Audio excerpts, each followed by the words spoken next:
The alien pilot closed her eyes because she believed she was about to die. And the strange thing was, she felt relief. But when her eyes opened again, a human was standing over her. That moment would change the fate of 2 civilizations. The battlefield of Zyra, 12 burned under a crimson sky. Broken spacecraft littered the ground like fallen giants. Smoke twisted upward through alien trees whose silver leaves reflected the fires of war. The smell of plasma and metal filled the air. Commander Seren Vallis lay half-buried beneath the wreckage of her fighter craft. Her breathing was slow and painful. The war between the Orothai Empire and the Human Alliance had been brutal. Entire star systems had fallen. Fleets had vanished in silence. And now, Seren was alone. Her leg armor was shattered. Purple blood seeped into the black soil of the forest planet. Her comm unit crackled once. Then it died. No rescue. No signal. No hope. Seren slowly closed her glowing silver eyes. "Let it end," she whispered. The wind moved through the burning forest. Then she heard something strange. Footsteps. Heavy. Uneven. Not Orothai. Not a drone. Something else. She opened her eyes again. And there he was. A human. He stood above her in scratched combat armor, holding an outdated rifle across his shoulder like it weighed nothing. His dark hair was messy. Dirt covered half his face. But his eyes were bright and focused. Very alive. "Well," the human said casually, crouching beside her. "You look like you've had a worse day than me." Seren stared at him in disbelief. A human soldier. The enemy. And he was just talking. "You should finish it," she said weakly through her translator implant. Her hand moved toward where her sidearm should have been. "Gone." The human shook his head. "Nah," he replied. He opened a small pack and pulled out a medical injector. "I'm more of a save people type." Seren blinked slowly. "You realize I am your enemy?" "Yep." "And this is a battlefield?" "Also yep." "And if I recover, I may kill you." The human thought about that for exactly 1 second. "Yeah," he said. "Still gonna help you." Before she could protest, he pressed the injector against her neck. Warm energy spread through her body as human nanits rushed into her bloodstream. Her wounds stopped bleeding almost instantly. Her mind struggled to process it. "Why?" she asked. The human shrugged. "Because leaving someone to die in the dirt just feels wrong." He reached under the wreckage and slowly lifted the metal panel trapping her arm. The strength surprised her. Humans were not supposed to be this strong. "Name's Caleb Torres," he said. "Marine Corps, or at least what's left of it." Seren studied his face. "You are insane." "Probably." He grinned. "But hey, insanity has a pretty good survival rate so far." A distant mechanical sound echoed through the forest. Seren's ears twitched. Her eyes widened. "Reckon drones," she whispered. Caleb immediately looked toward the sky.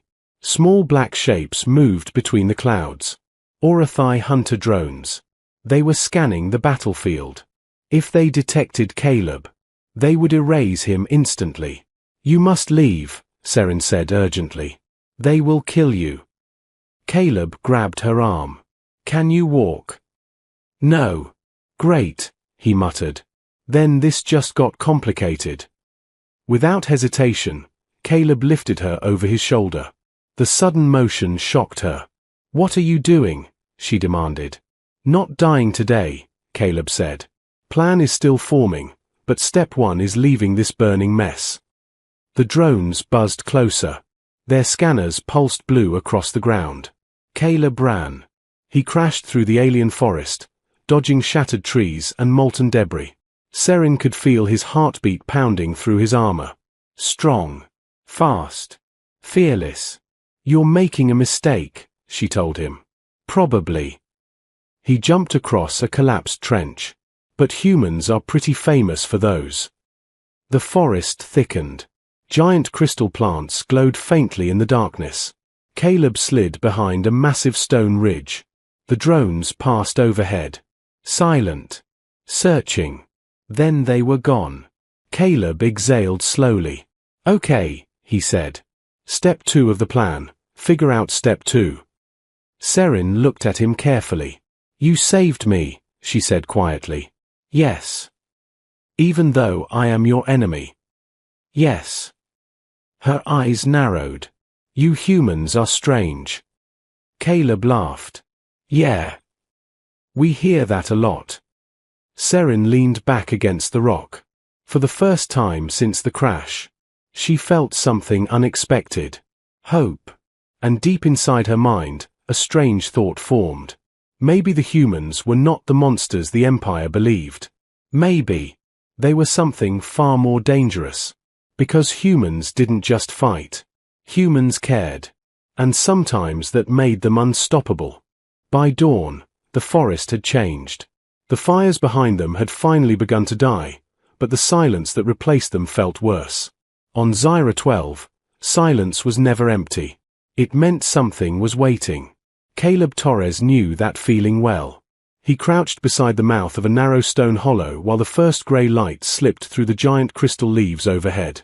The shelter was little more than a crack in the earth, hidden behind roots and black rock, but for one night, it had kept them alive. That was enough. A few feet behind him, Commander Seren Vallis sat with her back against the wall, one hand pressed against her injured side. The human nanits had stopped the worst of the damage, but she was still weak. Her silver skin had lost some of its dullness, and the light had returned to her eyes, but Caleb could see the pain every time she moved. You should sleep, he said quietly.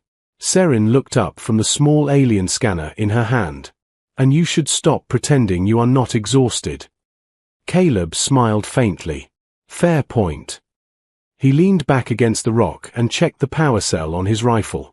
Low. Very low. Perfect.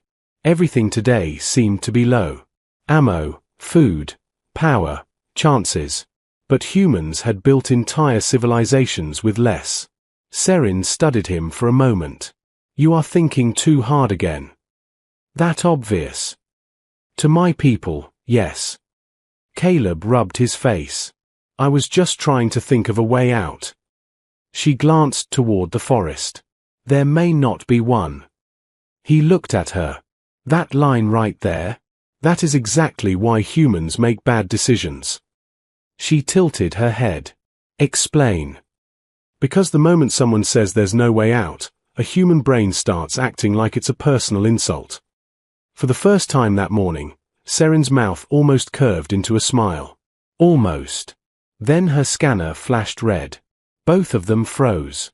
Seren's expression changed immediately. Movement, she whispered. 3 ground units. 2 aerial. Closing fast. Caleb exhaled through his nose. Well, he said softly, looks like the universe heard me bragging. He crawled closer to her and looked at the scanner. The dots were spreading outward in a fan pattern. Not random. Systematic. They are herding us, he said. Seren nodded. Toward open ground. The drones will strike once we are exposed. Caleb glanced at the forest map on her device. A jagged ravine cut across the land to the west. To the east stood an old mining field filled with abandoned drilling towers and collapsed tunnels. He pointed west. Ravine. Too open. He pointed east. Mine field. Seren frowned. Unstable, narrow, full of magnetic dust, broken machinery, and collapsed energy pipes. Caleb's eyes brightened. That, he said, is the most beautiful thing I've heard all day. Seren stared at him. You want to run into the dangerous death maze. Correct. That is not a plan. It is if you're human. Before she could argue, Caleb stood and held out a hand. Come on, Commander. Time to put your faith in terrible ideas. She looked at his hand, then at his face. He was serious. Insane, but serious. After one long second, she took his hand and let him pull her to her feet. They moved through the trees fast, Caleb supporting part of her weight while the scanner pulsed in her grip. The sounds of pursuit grew louder behind them.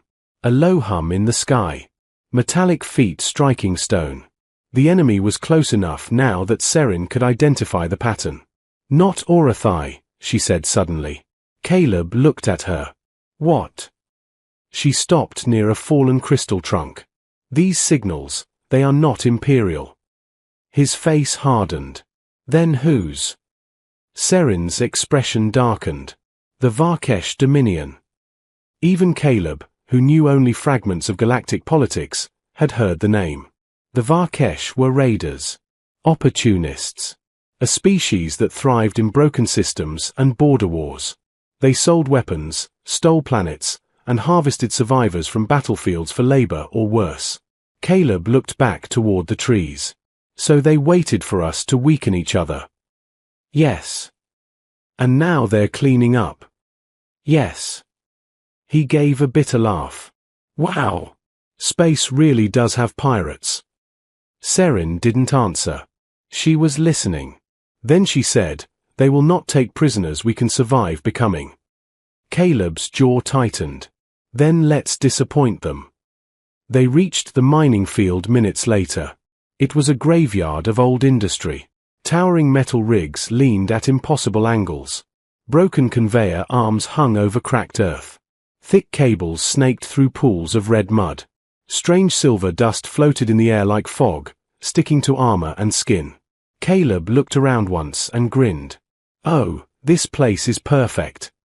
Serin turned to him sharply. You cannot be serious. I am extremely serious. He ran toward a collapsed control station, ripping open broken panels, dragging out wires and old battery packs. He moved fast, hands sure, mind racing ahead of itself. Serin followed, confused. What are you doing? Making a lie, he said. She blinked. What? Caleb pointed at the dust in the air. This stuff reacts to energy, right? Yes. It distorts sensors and amplifies charge. And those old drill towers? They used focused pulse beams. Caleb smiled wider. Great. Then we're about to convince a bunch of pirate killers that they found a human battalion with heavy weapons. Serin stared at him. That is absurd. That, Caleb said, yanking free a power core, is why it might work. The first drone entered the mining field 30 seconds later. It hovered above the broken ground, scanning.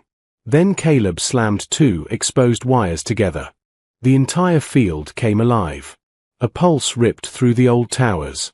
Red dust exploded upward in glowing clouds. Dead machinery began to spark and howl.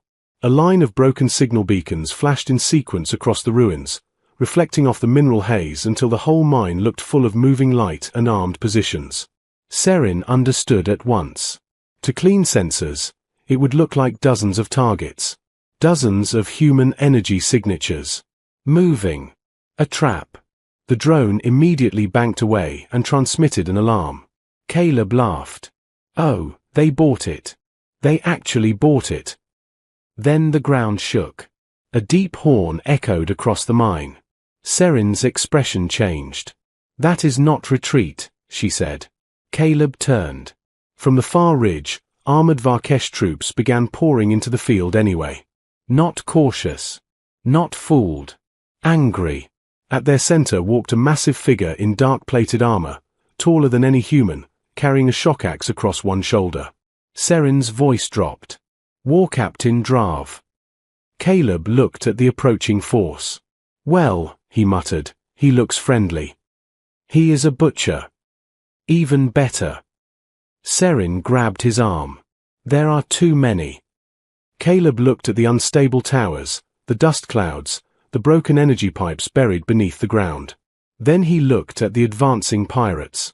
And the human smile returned. Too many for a fair fight, he said. He tore open another panel and shoved a battery pack into Serin's hands. But fair fights are overrated. Her eyes narrowed. What are you about to do? Caleb pointed across the field. See that main drilling spine? Yes. If we overload it, the whole magnetic line under this mine wakes up. Her eyes widened. The pipes will rupture. Exactly. The towers will collapse. hopefully on our extremely rude guests. Serin stared at him in disbelief. This field could tear itself apart. Caleb checked the charge on the last power cell. Then I guess we should leave right before that happens. The Varkesh war captain lifted his axe and roared. His troops charged. Caleb handed Serin the trigger line. When I say run, he said, do not argue. Do not stop. And absolutely do not come back for me. She looked at the wire in her hand. Then at him. And if I refuse? Caleb glanced at the storm of enemies racing toward them through the dust. Commander, he said softly, humans are at their best when someone needs saving. He slammed his final power cell into the control spine. The dead mine began to scream awake. And for the first time since the war began, Serin realized something terrifying for every species that had ever underestimated Earth. Humans did not need perfect weapons. They did not need superior fleets. They only needed one impossible idea, and enough courage to try it. The mine began to scream. Not metaphorically. Literally. The ancient drilling towers groaned like wounded giants waking from a long sleep. Rusted metal vibrated. Cracked cables snapped tight. Beneath the ground, miles of forgotten magnetic pipelines suddenly surged with power. Commander Serin Vallis felt it instantly. The entire valley was becoming unstable, and Caleb Torres had just turned it into a weapon. Across the mining field, War Captain Drav stopped mid-charge. His massive armored frame tilted slightly as his battlefield sensors tried to understand what was happening. Red dust swirled violently. Energy spikes appeared everywhere. The field looked alive. His warriors hesitated. That single second of hesitation was all Caleb needed. Run, he shouted. Serin didn't argue. For once, she obeyed. She sprinted toward the shattered ridge at the far edge of the mine, her injured leg screaming in protest. Behind her, Caleb slammed the final control switch into place and dove away from the control tower. The first explosion hit. A drilling tower collapsed sideways with a thunderous crash. Magnetic pipelines ruptured beneath the ground, releasing violent arcs of blue energy that surged through the metallic dust in the air. The entire valley turned into a storm of lightning and collapsing machinery. Varkesh soldiers scattered in panic. Their armor systems malfunctioned instantly as the charged mineral dust overloaded their targeting computers. One of the giant towers snapped in half and crashed directly into the center of their formation. War Captain Drav roared in fury. He swung his shock axe, cutting down a falling cable as sparks burst around him. Human trickery, he bellowed. But it was already too late. Another explosion ripped through the mine. The ground cracked open like glass. Energy pipes burst upward, throwing burning debris into the air. The storm of dust amplified the electrical chaos until the entire battlefield looked like a lightning hurricane. Serin reached the ridge and turned. She expected to see Caleb behind her. He wasn't there. Her heart froze. Through the dust storm she saw him, still inside the mine, running straight toward the center of the collapsing machinery. "What are you doing?" she shouted into the wind. Caleb didn't answer. He was sprinting toward the largest tower in the field. The main drilling spine. The structure that held the entire mine together. Serin's eyes widened in horror. No. Caleb reached the tower just as another blast shook the ground. He grabbed a loose cable and slammed it into the exposed core of the tower's generator. The machine roared. Energy flooded through the old mining grid. And suddenly every remaining tower in the valley activated at once. To the Varkesh sensors, it looked like dozens of heavy weapons firing simultaneously. To reality, it looked like the entire mine exploding. A wall of energy erupted across the battlefield. Towers collapsed. Shockwaves ripped through the dust clouds. Varkesh troops were thrown backward as the unstable terrain broke apart beneath them. Even War Captain Drav staggered. And in the middle of that chaos, Caleb finally turned and ran. He ran toward the ridge where Serin waited. But he didn't run fast enough. One of the collapsing towers fell behind him. The ground cracked open. A blast wave surged outward like a tidal wave of fire and metal. Serin didn't think. She ran back toward him. Caleb saw her coming and shouted, "No!" But she was already there. She grabbed his arm and threw him forward just as the shockwave hit. Both of them were blasted across the ridge. They tumbled down the rocky slope, sliding through dust and broken stone until they crashed behind a thick outcrop of crystal rock. The explosion behind them lit the sky like a second sun. For several seconds, neither of them moved. Then Caleb groaned. "Well," he muttered weakly, "that escalated quickly." Seren sat up slowly, breathing hard. Behind them, the entire mining valley had collapsed into a massive crater of twisted metal and smoking earth. The Varkesh army was gone, buried under the ruins. Caleb looked at the destruction and whistled softly. "Note to self," he said. "Never complain about human engineering again." Seren stared at the crater. Then she looked at him. "You destroyed an entire army, using scrap machinery." Caleb shrugged. "Improvisation." She shook her head slowly. "No, something else." At that moment, a deep rumble echoed through the sky. Both of them looked up. 3 large ships descended through the clouds. Orathai warships. Seren's people had arrived. Caleb sighed. "Well, that's awkward." Armored drop pods streaked toward the ground. Moments later, elite Orathai soldiers surrounded the ridge. Weapons raised. Scanning. Ready to fire. Their commander stepped forward. A tall alien woman with silver armor and glowing blue eyes. Seren's sister. Commander Nereth Valis. Her gaze locked instantly on Caleb. Then on Seren. Then on the crater behind them. Her voice was cold. "Explain." Seren stood slowly. She looked at Caleb. Then at her sister. "The humans saved my life." Silence fell over the soldiers. Neretha's eyes narrowed. "And the destroyed Varkesh battalion." Seren turned toward the crater. "The human did that too." The soldiers murmured. Even Nereth looked stunned. She studied Caleb carefully. The dirt-covered human in damaged armor who had just wiped out an army using abandoned mining equipment. "You fought alone?" she asked. Caleb scratched the back of his head. "Well, technically I had help." He gestured toward Seren. "She yelled at me a lot." A few Orathai soldiers looked confused. Others looked impressed. Nereth stepped closer. "For generations," she said slowly, "the Orathai Empire believed humans were reckless." Caleb smiled slightly. "That's fair." "But now," she continued, looking at the destroyed battlefield, "I believe we misunderstood something." Caleb raised an eyebrow. "Oh." Neretha's voice grew quiet. "You are not reckless." She looked at the smoking crater again. "You are creative." Seren watched Caleb carefully. For the first time since she had met him, the human looked almost embarrassed. "Well," he said casually, "sometimes the best plan is just a really bad idea that refuses to fail." The Orathai soldiers slowly lowered their weapons. And in that moment, something historic happened. Not a victory, not a surrender, but something much rarer. Respect.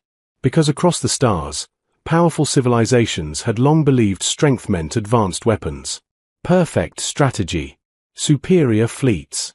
But humanity had just demonstrated something far more dangerous. Humans did not rely on perfect plans. Humans relied on imagination. And imagination was impossible to defeat.